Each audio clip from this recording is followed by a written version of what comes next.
Welcome to the Root of It All podcast with Tree, where you will learn new habits for human betterment. We talk about all things related to personal growth, and everything is on the table.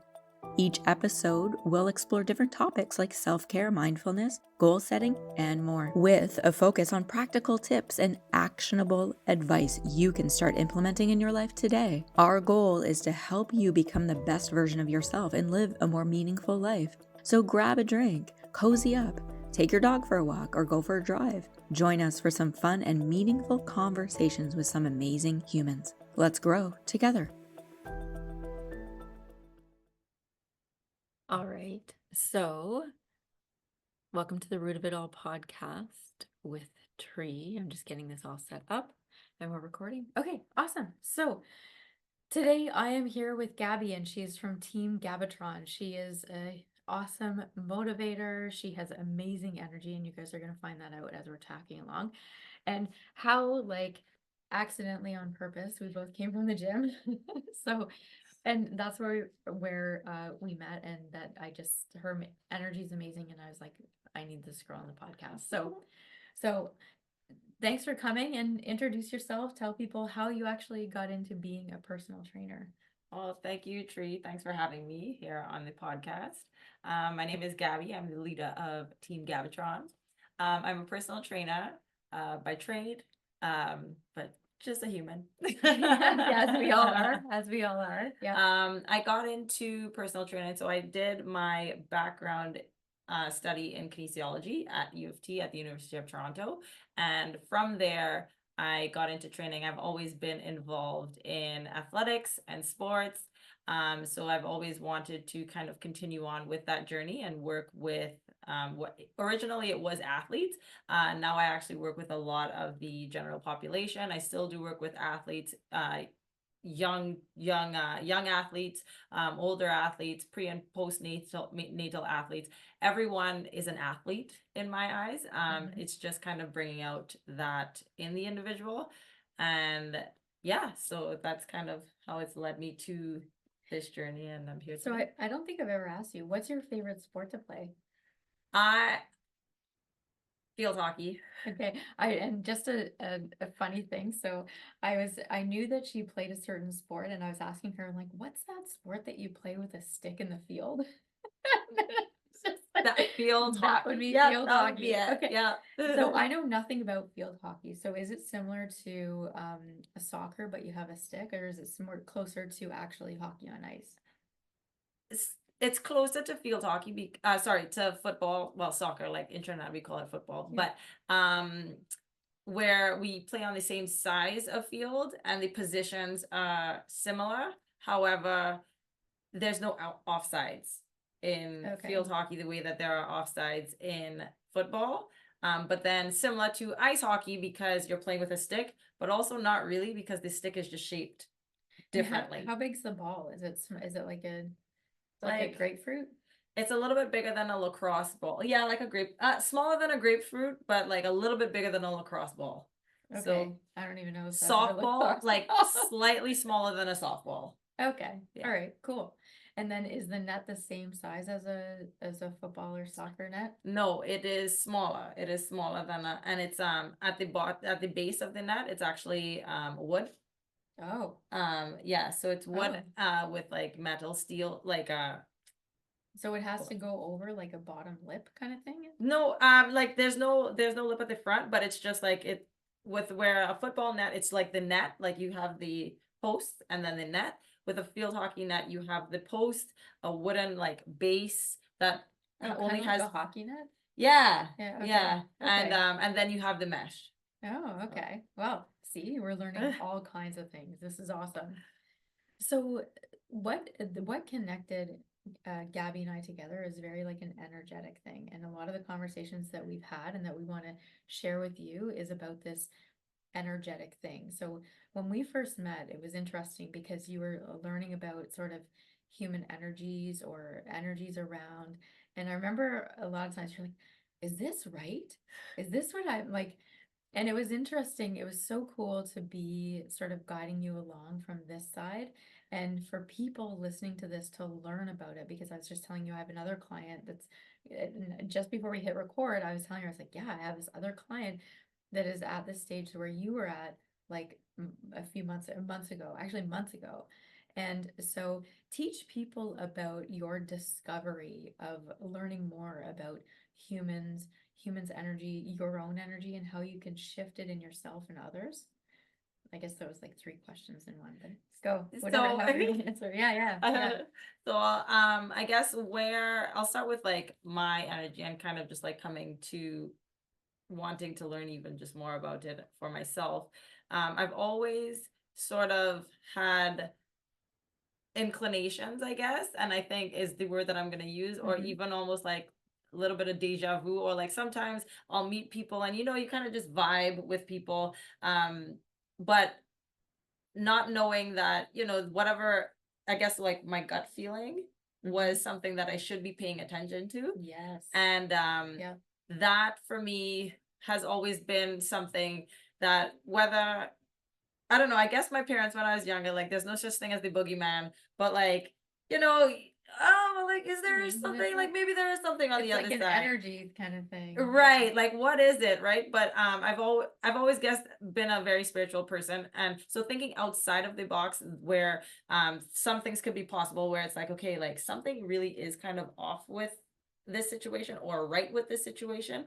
Mhm. I've always kind of had that gut feeling and try to trust that gut feeling or explore the gut feeling, I guess is the better way to, and not dismiss it. Mhm. Where when I was younger, my parents, like, there's no such thing as the boogeyman. Well, there might be, but actually honoring, like, maybe there is something else out Mhm. there. So that's how I actually got into energies, where it's like exploring it as opposed to just dismissing it. And then, sorry. Yeah, so I want to speak to that. So when we talk about kids and that they're having a sense of that there's some sort of, no, I don't want to call it negative energy, but there's like an energy that's a little bit off. Well, it's interesting because kids actually are connected with their what we'll call sixth sense Yeah. more than adults, because as we become adults, it's like, well, pay the mortgage, gotta do this, gotta do that. There's so many rules embedded in responsibility when you become an adult. But as a child, they can connect more with, we're calling it energy, gut, intuition, sixth sense, whatever the listener wants to connect with in terms of words, go for it. But so when we talk about the boogeyman, sometimes kids can pick up the energy that is going through with the parents. So that could be what we call the boogeyman. So whether there's conflict with the parents, or maybe if it's a single parent and the parent is going through something. So it's interesting with a lot of clients that come through here, we're at the Burlington Hypnosis Center, that when you as a parent energetically, what may be the boogeyman, it might just be energies that they're picking up. And it might not even be from the parent, it could be from perhaps even a neighbor, Yep. depending on how far out it can expand. So yeah, and if you are a parent and the kid's picking up on that, the best thing to do is to breathe with your child and to settle in your own energy into like a groundingness, right? Like, so clients here, they learn how to really settle and create a calm energy within themselves. And once you create that, then and actions speak louder than words. So changing your own energy, words cannot really necessarily help a child, but energy, Yes. the what's the word, instead of words, but energy in terms of communication is better. So teach us what you learned in terms of that, and even with the team Gavatron and what, yeah. Totally. So I'm a mom of three, and I think going before having my actually, yeah, so I had my first daughter in 2016, and after I had her, I actually started working at as a personal trainer at one of the local gyms, and that's when I really started to meet and interact with a lot of different personalities.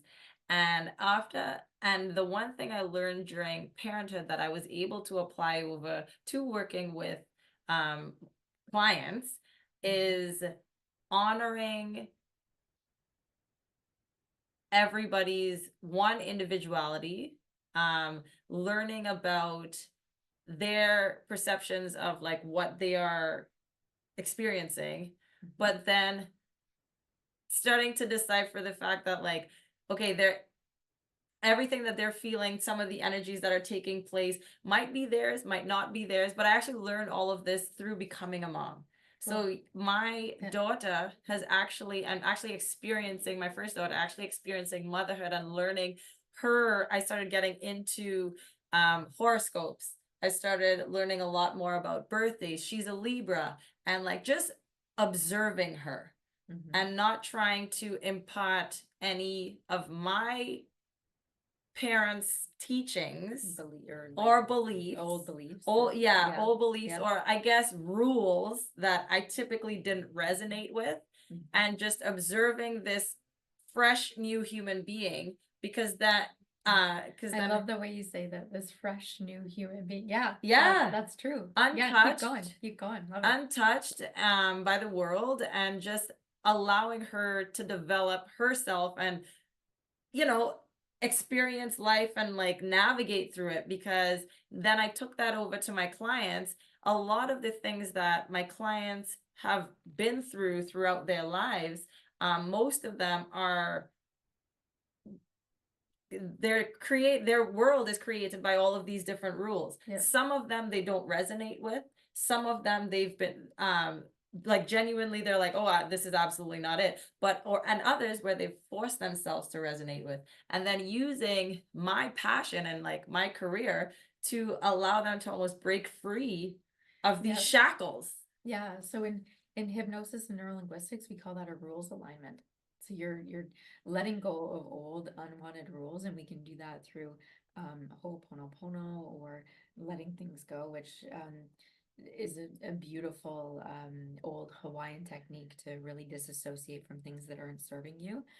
And so the cool thing that when clients are working with you, they're not only getting physical strength and guidance, but they're also getting mental and spiritual strength and guidance. And the cool thing about you is that not only do you do the research and you're doing work on yourself, you're doing your own growth as you go, you're also helping other people, but you're also know that it's so important to grow yourself. And that's also where you and I are aligned, because I know I'm forever growing. I don't know everything. Nobody knows anything. The world changes, society changes. And the cool thing too about you and myself is that we love being in discovery. Like that's like that we genuinely love and care about all human beings. And that's where yours and my energy is so like similar in that way. So and you're discovering that in your daughter. And so it's so cool that you're seeing it triangulate within your own life. And as she gets older and as you get older, it's like this whole growth that's happening. And because you're both in discovery, what a beautiful bond and relationship. So teach us as a mother, the bond, like how humbling that is to have that connection with your own daughter in this way. To be honest, I always say this about Bella, especially, she's my oldest, that she has really, like, she saved me. Like, she saved my life in terms of like not losing myself down, like just losing myself down rabbit holes. Exactly. So I do, and I don't give her enough credit for that. Well, you are and now. I work, You are now. and I hope she sees this one day and she hears this, because this is and with respect, so our journey into like our discovery and our journeys together, as I allow her to go through her emotions, her experiences, but even her dreams. Like that's something that I was very adamant about I'm like, if you have a dream about something, whether you think it is crazy or not, Mm-hmm. let's talk about it. Well, so this is cool. So let's talk about this whole like whether it's crazy or not. So the interesting thing about and I think you and I have had this conversation when we look at us here living in North America, we are an entitled bunch. Okay? If you look at any other country on this planet, okay, so anyone that's listening to this, that we are in Canada, so we're just north of the border of the US. And so in North America, we are a spoiled bunch. You go anywhere in Europe or, my husband and I were looking at planning a trip to Thailand, but you're looking at all of these other cultures and they are about experiences Yeah. and humans. Yeah. Us in North America, we're about things, right? Yeah. So you look at houses, you look at people are online buying this, that, trying to look a certain way, be a certain way, where you don't see that in all kinds of other countries. They're more humbled, they're more about laughter, community, love, and here it's almost like ego or things like that. So the cool thing, looping back around to an energetic nature, that when you're connected with yourself and others from an energetic nature, you don't need things. You have nothing to prove, right? And that's really where we're trying to guide people, you through even physical fitness, also fascial stretch therapy, which we're going to get into in a second, because I want to learn more about that and get more awareness of that. And which is also part of an energetic thing in the body. But I encourage all of you listening to this that if you were to give up 50% of things, so even look at maybe the vehicle that you're driving, right? Like, does everybody need a brand new vehicle? Do we all, how can you scale back to some capacity to allow yourself to have a better life, to live your life through even more experiences? And what would those, so take a minute, and what would your top 3 experiences be? Would it be more travel? Would it be more community? Would it be learning an instrument? Would it be moving your body more, right? Like, what would that be? Even listening to this right now, what would your top 3 things be if you had time? Which another thing we were talking about just before we hit record was that, time is like, so yeah, so share what you want to share about time or about things, or just, yeah, your insight on what we're talking about. So time. I don't know, we always seem, I don't know, lately for me, it's just felt like I haven't had enough time in the hours in the day to complete all of the tasks that I have to do. Which I think every person listening to this can relate to. So yeah, keep going. However, the one thing that I have realized about all of the tasks that I have to do are really not that important. Mm-hmm.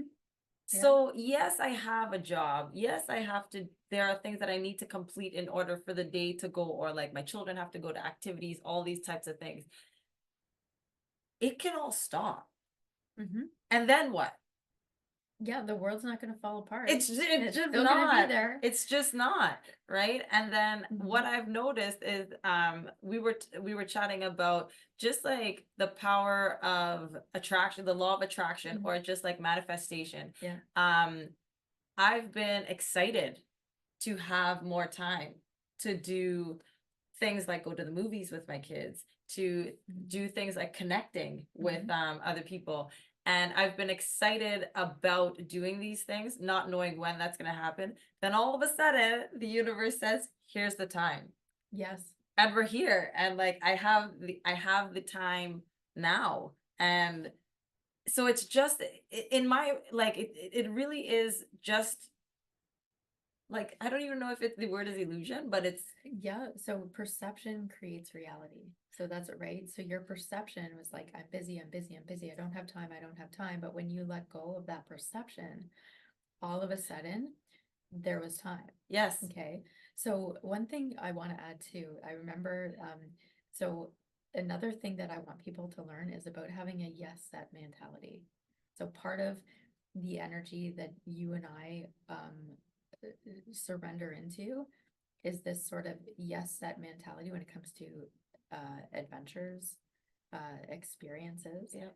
Whereas a lot of people can get caught up in like, well, what about this? And what about that? And what about this? And what about that? So, and it's so funny because through yours and my relationship and, just coaching feedback, this, that, right? That we just make it work. Yeah. Right? Like I remember you're like we had a call booked and you're taking the girls to the beach and it was so funny. So here's how this goes. She gets home, girl, let's go to the beach. Yes, okay. Yes, I have a call with Tree. Okay, Tree, we're going to the beach. And I'm like, woohoo, we're going to the beach. Right? Like I was so stoked. So here we are. I'm on a call with you. And so I'm on the phone, FaceTime. I can see you're driving and we're getting the call done. And I'm like, show me the water. So I was like at the beach with you. And so it was a yes set, yes and yes and. Yeah. So when we talk about expectations and friendships, business relationships, service related things, that every human being has a perception, has an expectation and perception. And sometimes with clients, or even with trainers, or even a person going to the grocery store, they have a perception that what it is that they're looking for is going to be at the grocery store, right?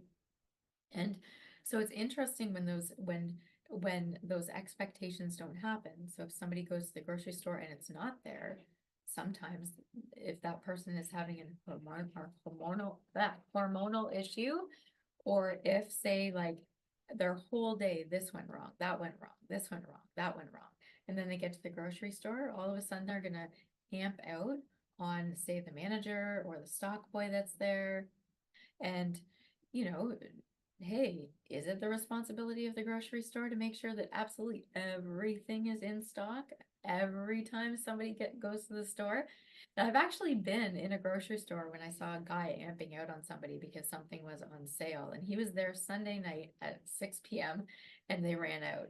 And he was like just losing it on this poor individual. Like, so we all need to manage our own expectations and manage ourselves and to be responsible for ourselves and to have conversations. So even if say give an example of like, because we were just talking earlier with just different examples of people and this behavior of their expectation is a certain way.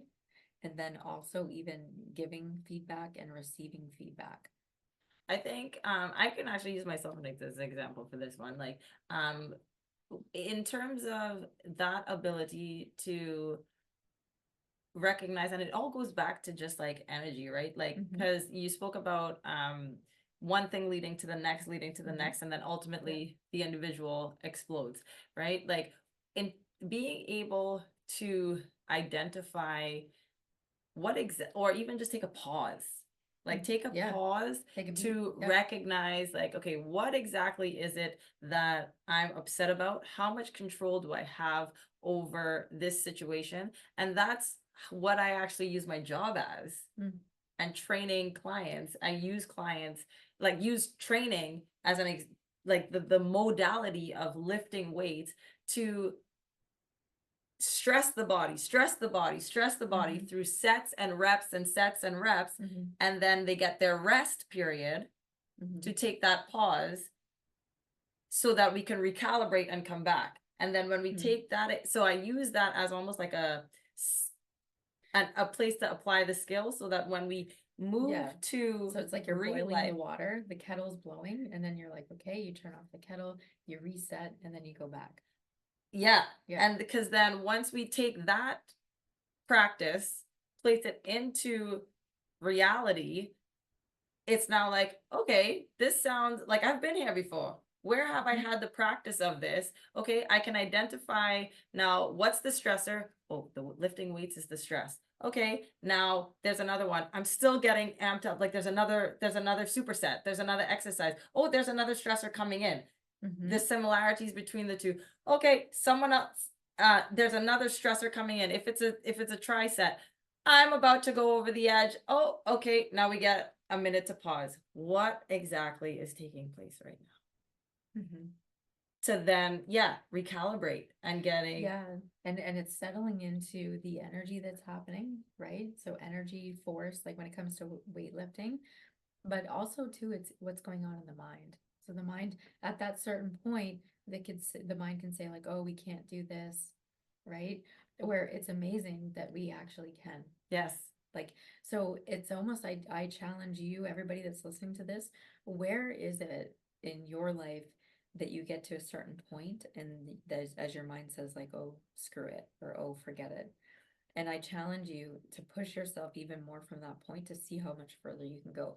But be safe, yes. right? Like know your limits, stay within it, right? Because for you, like, um, how what's the most chin-ups you've done?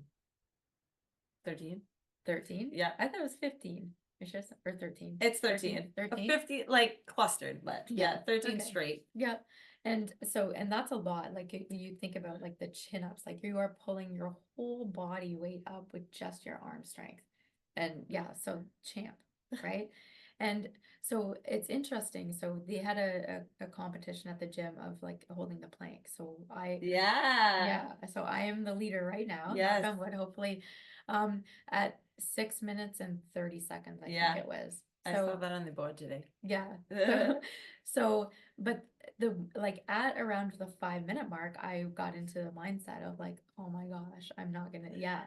So, the person that was working with me, I was like, okay, he had a trip coming up. So I'm like, tell me about your trip. Where are you going for your Yeah. trip? Right? Like, so because the body can actually do it, but if I kept in with my mind, like, oh, maybe 5 minutes is just enough, right? Whereas It stops. I really wanted to see how far I can push it. So it really is being curious of what is your process. And we talk about a lot of this on the podcast in terms of learning your own process, right? So for you, your process is always kinesthetic in nature, Yeah.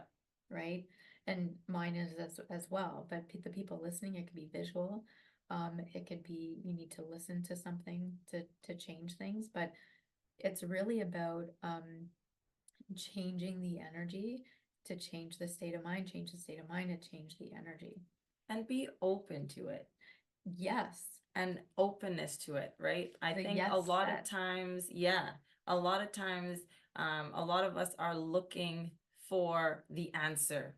A lot of times we are all looking for our purpose, but the openness isn't always there. And that is the boundary, right? So as we embark on any sort of self-improvement journey, our fixed ways, we need, we really need to be brave enough to step outside of that to allow for a different experience. And Yep. that's a word that you use all the time, where it's just like it is a different experience because energy does flow in and out, like all different types of energy. However, if we are once again stuck in our mentality of rules or stuck in our ways, we actually don't allow for that space and that openness to experience anything else, therefore remaining in those said ways.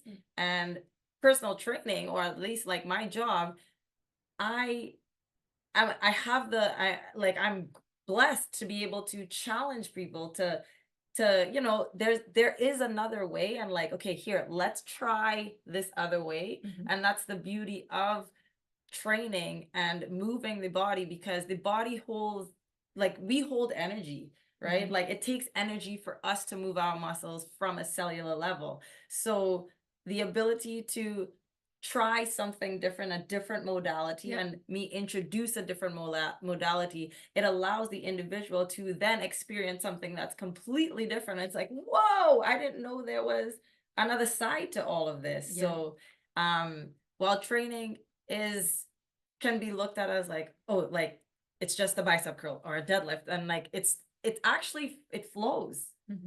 It allows for flow. Well, and the great thing about you, Gabby, is the fact that because you are such a yes set, you're looking at the person in front of you and you're like, okay, what does that person need? You're not fixated Yeah. on just like, oh, do these 4 exercises. You're literally modifying it. And you'll pivot when needed. Like, and Pivot, sometimes, that's the word. yeah, and Yeah. sometimes you will pivot in like such a hard pivot. And that's when the release happens in the person that you're working with. Yeah. Right.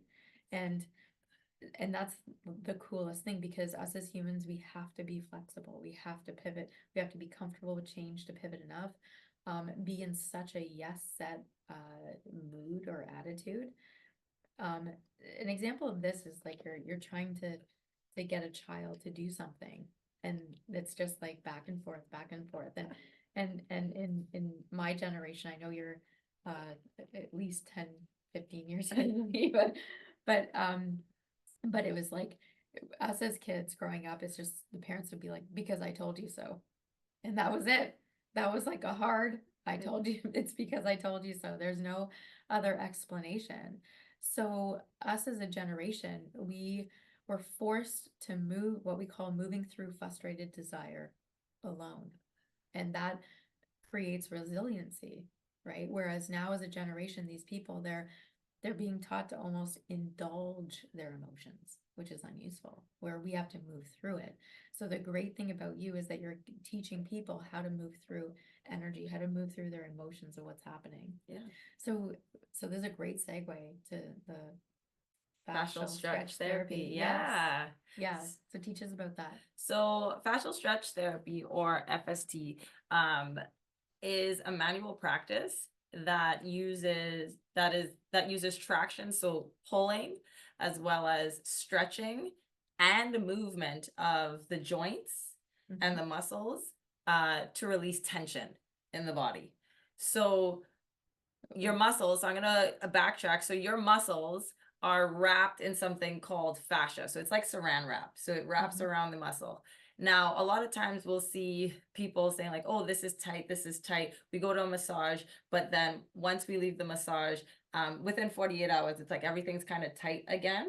A lot, what happens is with massage, it does break up the tissue. Sometimes it gets into the fascia, but not always. Now, what fascial stretch therapy does is it creates space in the saran wrap for then the muscle to occupy. So massage and fascial stretch therapy can almost now go hand in hand and be that much more effective. So I'm not a registered massage therapist. However, I do receive massage therapy. I have an RMT, but they work hand in hand. It's just a different way. Now, with fascial stretch therapy and even getting into the practice, we spoke earlier about how muscle needs energy to move, but then our bodies store energy as well.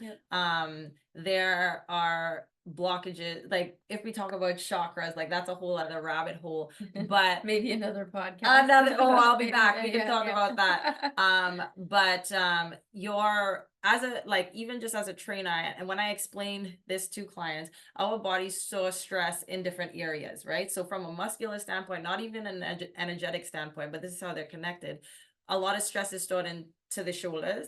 We've got a lot of stress stored in the hips, but then also in the calves. So even if we look at the different regions. I did not know about the calves. I knew the shoulders and the hips, but the calves, that's interesting. Those are the major areas that stress is stored, right? So with fascial stretch therapy, when we, and at least my experience with it with clients, myself included as well, even when I've had it done on myself, when we can get these areas moving, we can get into a whole other area when it comes to trauma release and allowing, because I just want to, like, people that are just listening to this, you got to watch this because she's so passionate what she does, and just you can see it in her face. And she's like, it really releases. So you're saying like even traumas. Yeah. So even from like a trauma standpoint, when we can release like, and I'll use myself as an example. I've had 3 babies via C-section.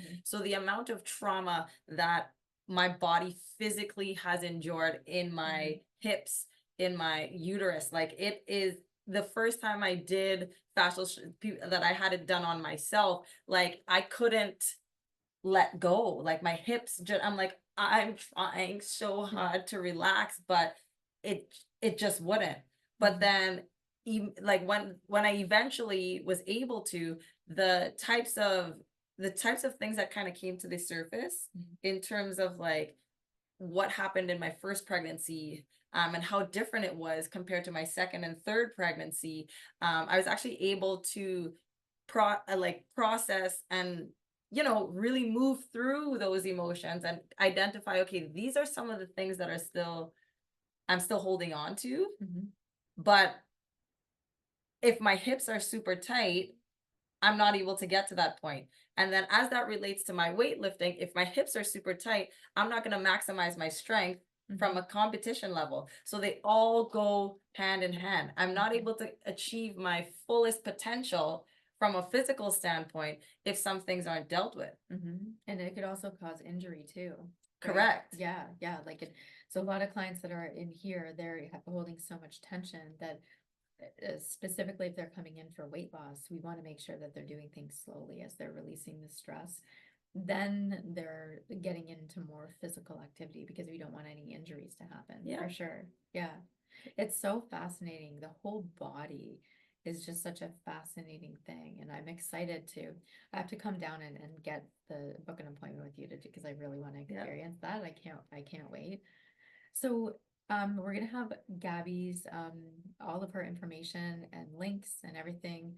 You can follow her on Instagram at Gabatron underscore team Gabatron. On Instagram, we'll have all of that info. Yeah, we'll have all the info in there. But is there any last like notes that you want to tell people or share with them, or like a leaving like comment or tagline? Yeah, so the one thing that I would like to leave with all of you is that regardless, like whatever interactions you have throughout the days, with people, whoever, people that you know, people that you don't know, what we want to always focus on, or at least this is what I always focus on, is how am I going to be impactful, or how can I shine my light on myself first before I go into the day, so that I'm able to shine my light on somebody else. And because a lot of people need, like, we've lost a lot of love. And I think if we start focusing on actually loving ourselves, we can share love without actually having to reach out to but it could be to another person, but it does just uplifts everybody. So how are we shining our lives on ourselves each and every day in order to do that to somebody else? And it doesn't need to be anything crazy. Yeah, and that's so important. The fact that in order to, I love the way that you put that, like shine our light on other people, we need to be able to shine on ourselves first. And that's so true. If we are actually interacting with people in this sort of love energy, we need to be in the love energy first. Yeah. Right? Like I think the cool thing about what we both do is we help people learn how to do that for themselves. Right? And because it's so important, if somebody says, oh, you just got to love yourself, it's almost like telling somebody like, oh, just be happy. But like for myself, hypnosis, neurolinguistics, for you, physical movement, fascial stretch therapy, and all kinds of other stuff that you're helping other people with, that is the high level outcome of what it is that we do, is to get people to learn how it is that they can be in their own light and not feel guilty about it. Yes. Like that's a big thing too, right? Because some people it's like, oh, I'm being selfish, or where it's the complete opposite. It's actually they're doing more of a service for themselves and for others when they're stepping into their own light and their own love. So yeah, that's a great note to end on. So be really curious about these things in your life and your own energy, and how you can shift your own energy and to be in your own light. So all right, well, thank you so much. Thanks for having we me. could talk forever, and I'm sure we're probably gonna do another one. Yeah, this is fun. All right. Well, folks, that's a wrap for today's episode of The Root of It All with Tree. I hope you enjoyed it as much as I did. But before we go, I just wanted to remind you that you can follow us on social media. You can find us on Facebook or Instagram. And we will be posting motivational quotes and behind the scenes content that you won't want to miss. You can always sign up to come live while we're filming this, or even join us online through Zoom. We always offer open question and answer after each episode that we don't record, so it's all private, but you can get more involved. So sign up for free at businessgrowthresults.com, and we're going to cover all kinds of different topics that you're not going to want to miss. And if you're looking for that one-on-one guidance or help, be sure to book a free screening.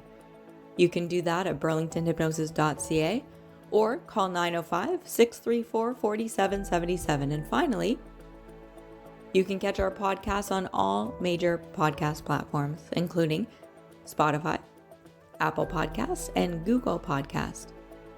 So be sure to subscribe and never miss an episode. Thanks for listening.